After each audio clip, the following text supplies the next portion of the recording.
What's up, guys? This is Ian here, coach of your Ladner Lanturn, bringing you guys our Week 4 match for the NCL Season 2. Oh my god, this is Week 3. Let me just edit that real quick. This is actually Week 4. Where, if I can find week number... there we go.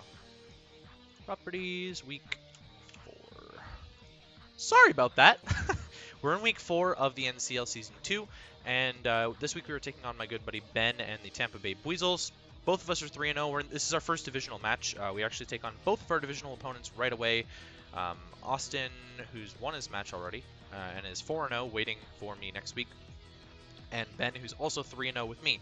So one of us is going to lose, and then unfortunately one of us is going to end up being last in the division all of a sudden after we were 1 and 2 in the division. So, yeah.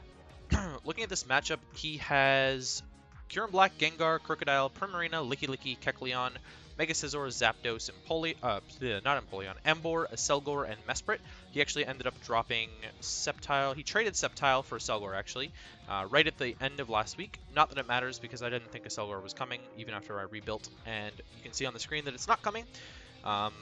He ended up bringing Crocodile, which I kind of wasn't expecting, because, to be honest, Hail looked really good against him. And especially against this team, Hail looks fantastic against this. If I had brought a Alolan Sandslash kind of clean swept through this team.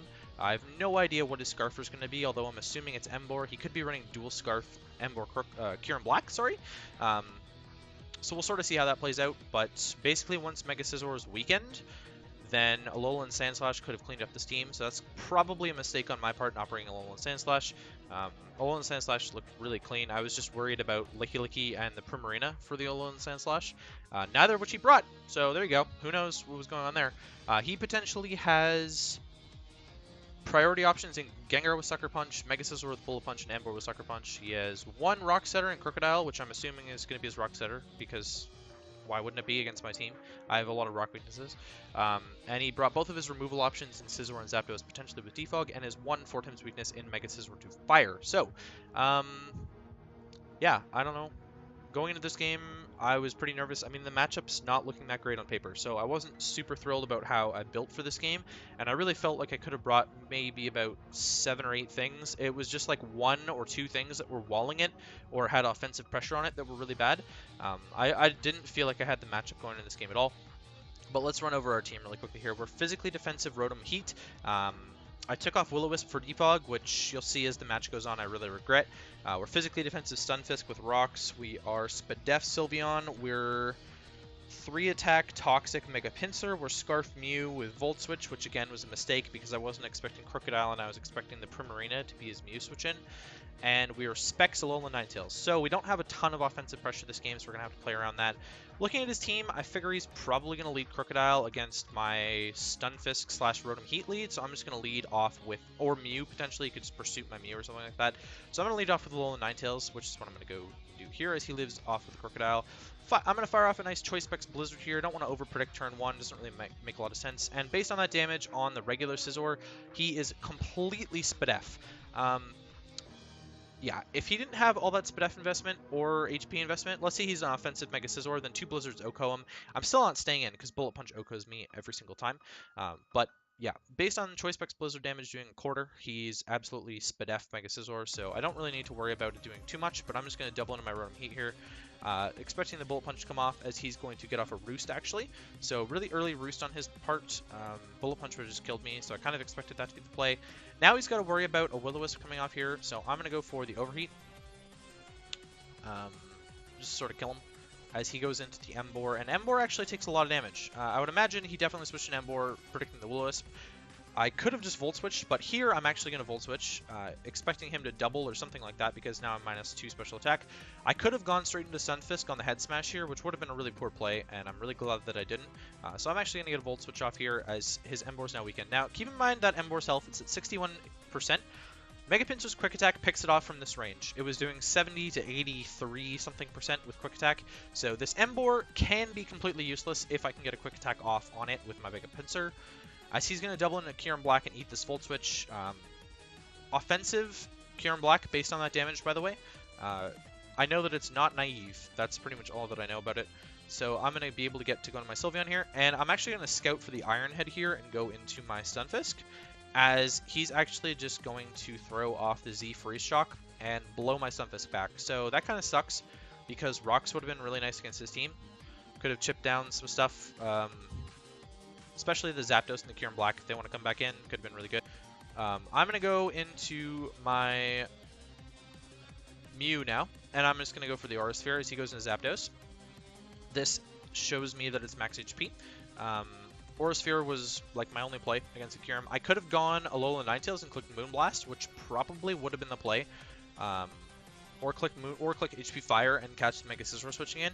I genuinely, I think that was a misplay on my part. I really think that I should have clicked the, I should have gone Ninetales, knowing that he wasn't Scarf and that my Ninetales would outspeed.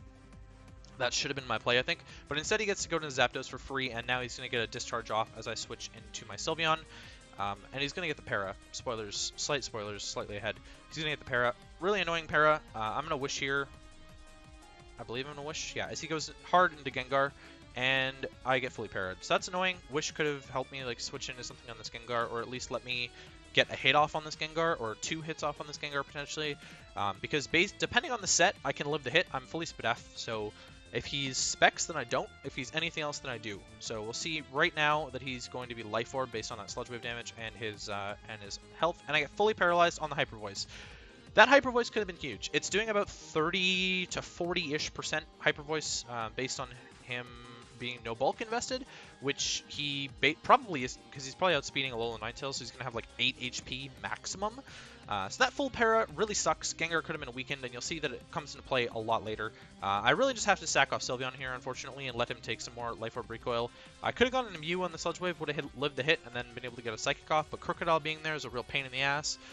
So now, I can't remember what I do here. I go into Mega Pinsir, I'm just going to click Return. Return would have killed that thing as he goes into his Zapdos. I noticed earlier that he was Pressure Dose rather than Static Zapdos, so I don't really have anything to fear by actually just clicking attacks on Mega Pinsir. And I couldn't really risk the Gengar staying in there and trying to kill me. So I went for the Return here over clicking Toxic, which would have been the better play. But there's no, I couldn't have known that he was going to switch out, so doing pretty much nothing. Shows us that he's Fizdef Zapdos. That's pretty much all. That's what we know about the Zapdos now. He's going to be Fizdef with Discharge. He's probably got Volt Switch on there. Probably has Defog. Probably has Roost. That's probably a set, I would imagine. Maybe has Heat Wave. Maybe. Doesn't really make a whole lot of sense for him to have Heat Wave when Discharge can deal with my team. Although he might have it just for the Alolan Sandslash. So now I'm going to go into my Rotom-Heat as he's going to Discharge me. It does pretty much nothing. And then he's going to outspeed me and get a Toxic off on me, which will also come into play later. And I'm just going to Volt Switch out here and get a free switch to my Ninetales. This is really free into Ninetales here, and Specs Blizzard is going to blow through his team once Mega Scissor's gone. But I failed to make the read once again, and I think I just clicked the Blizzard again on the Mega Scizor instead of clicking HP Fire. HP Fire was killing that thing because he was Specs. I'm pretty sure that at 94% HP Fire was killing him. But unfortunately it's not going to, and I have to switch out again into my Rotom-Heat, and this time he's going to make the U-turn play, which is really good on his part because he's not forced to click Bullet Punch against me by any means. In comes the Gengar. Here I can live a Sludge Wave, potentially. It's a roll, and it's actually less of a roll than I thought. That wasn't a roll on my calculator at all, by the way, for Timid Life Orb, so I don't know if he had full special attack investment or not. I'm not entirely sure. I kind of just wanted to weaken the Gengar, so I click Pain Split here, and we're going to get him down, so he's got, 3 more Life Orb hits. Unfortunately, he was brought down to 37, so he is going to get 3 more Life Orb hits instead of dropping down to 29, where he might not have been able to risk that. I'm just going to let him take me out here because I don't really need this for Mega Scizor anymore. The next time I bring in Alola Ninetales, I'm going to make the read. So now I'm going to go into my Mega Pinsir. Quick Attack kills this thing 100% of the time. And I really think that Zapdos is just a safe play on his part, to be honest. But he's actually going to end up Thunderbolting as I click Toxic. So I overpredict that time, and it cost me. Mega Pinsir could have done a lot of work to his team, and it looks like I'm going to get 6-0'd right now. I think I go into Mew here. Yeah, I go to Mew, and Flamethrower is pretty safe. Flamethrower is going to kill the Gengar. I can't lock myself into Psychic because then Crocodile comes in for free. So I click the Flamethrower, sort of hitting everything neutrally at the very least. And now I at least get 1 differential out of it. So Crocodile is going to come in, and he's going to have to click something. I thought he might click Rocks, or a rock type move or a knockoff. I was fine with getting my specs removed on Ninetales because I don't need the specs to break through his team anymore. And I kind of didn't want to be locked into a move, but he's going to get the pursuit off, does a shitload of damage.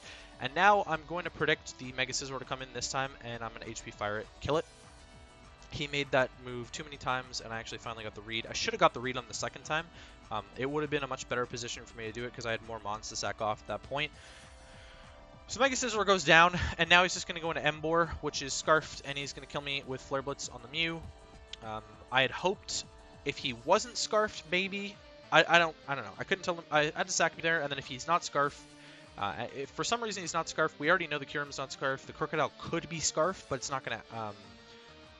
It's not going to kill my Ninetales necessarily, and Zapdos is going to die to 2 Moonblasts, so 2 Specs Moonblast. So Moonblast was a very safe lock-in for me here, and I actually still have a chance of winning this game if the Emboar's not Scarfed, but it turns out to be Scarfed, and we'd lose. So we end up losing the game 4-0 to Ben. Pretty much what I expected. I kind of wanted to bring the differential back a little bit more. I could have brought it back a little bit more if those full pairs didn't happen. That really sucked on the Sylveon. 2 full pairs in a row was really detrimental, but that's what happens when you play with Discharge. I'm not sure why he wasn't static Zapdos. It was really weird to me that he was pressure. Actually, his whole set didn't make a whole lot of sense to me. I was really expecting Rocky Helmet Fizdef static Zapdos to completely check Mega Pinsir, and he didn't bring it. So I'm assuming it was sort of more of a... I don't know what he was trying to check with it. Maybe...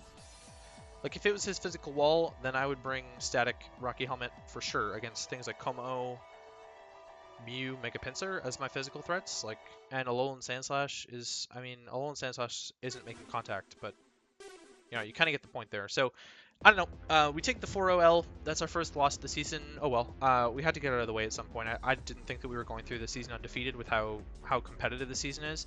Next week, we take on Austin and the Atlantis Raptors. Austin's also in our division, and Austin's also undefeated.